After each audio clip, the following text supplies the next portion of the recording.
Curtains are a very essential part of your home decor, especially when you want it to look luxurious and expensive. It also makes your living room more like home when compared to window blinds. And of course, if you check out the list of items that make your home look expensive, curtains graciously made it to the list. Knowing that curtains can transform your space is one thing, doing it and hanging it well is another thing.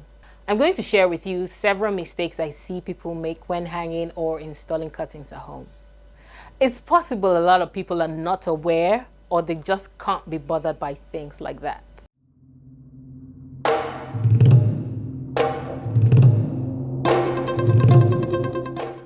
Hey guys, welcome back to my channel. It's great to have you back here. My name is Chika, your interior designer and the creative director of Unicorn Interior, here with great tips to help you manage your space as usual.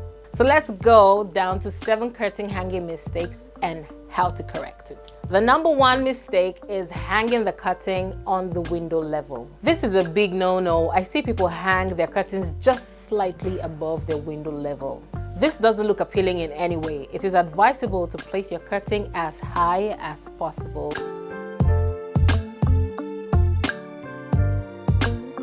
The only time this is excusable is when there's something else hanging above the wall, which is also a problem, and I'll talk about it in another video.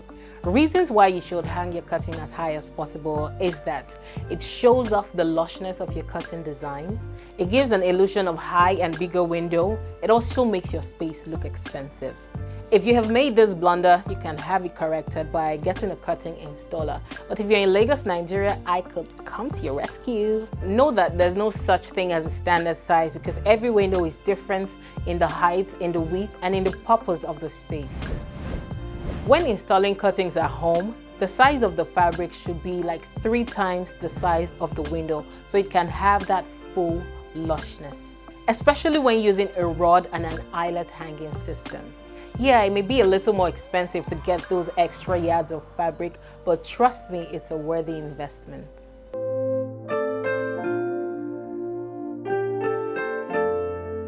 The third mistake is making your curtains too long or too short. I always say this, when your curtains are too short, it makes it look cheap.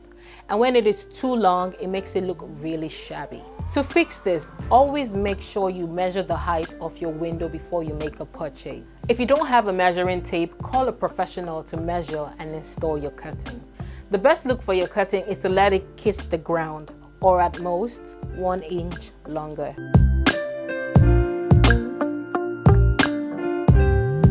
If the wall above your window is free, you can measure from top to bottom, or whatever the case is, you can measure from the floor to wherever you want the curtain to hang. Number 4 on the list is placing your curtains at the exact width of your window. This is majorly focused on the rod or the pole. Usually when I measure an extra 4 inch both to the left and to the right side. Although it can be more than 4 inches, but never place your curtain at the exact width of your window. If you place it at the exact width of your window, no matter how full your curtains are, it will never fully block out the sun and it won't stop peeping toms from peeking from the outside. So, extend your poles to fully cover your window so that you can have a beautiful window treatment.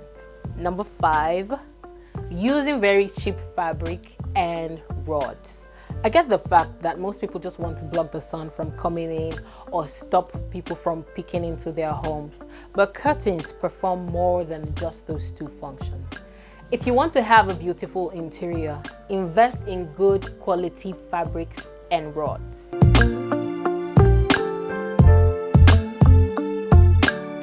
I like those thick fabrics that totally blocks out the light, especially for bedrooms.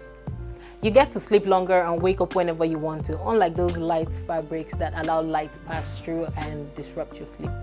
Remember I said curtains make your home look expensive and cohesive, so grab every opportunity you can to make your home look better. Number 6, choosing the right curtain hanging style and design. There are about 6 curtain hanging styles. I'm going to drop a link in the description box to a complete article about curtain hanging systems. But let me quickly mention a few. There's the eyelet, there's the box split, there's the rod pocket. I find the eyelet and box split design really functional and beautiful, especially for living rooms and bedrooms. Rod pockets can appear really clumsy and cheap, so avoid that for your living rooms and bedrooms. It will probably work in your kitchen or toilet. And the final mistake on the list is not using an inner cutting.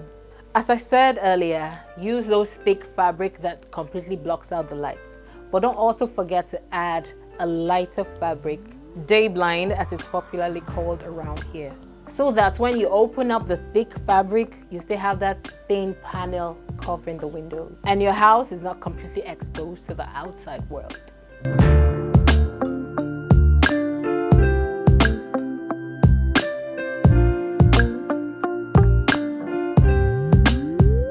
Here are some other things that can make your curtains look super luxurious. I like to use bronze or gold rods instead of the regular black rods. A touch of gold in your space accentuates your cuttings and makes your space look grandiose. I'd rather you don't use any tiebacks instead of using a cheap one. There are several beautiful tieback designs that can enhance the beauty of your cutting, so get one and make it look great. Never use a slim rod when you're using a heavy cutting. It won't be appealing to the eyes, and because it's not proportional, the weight of the cutting will drag the pole down. As always guys, I look forward to working with you through your cutting selection process or your interior design problems. Please drop a comment if you find these tips helpful. Thank you guys for watching. As usual, don't forget to like, share, and subscribe. Until the next time, bye guys.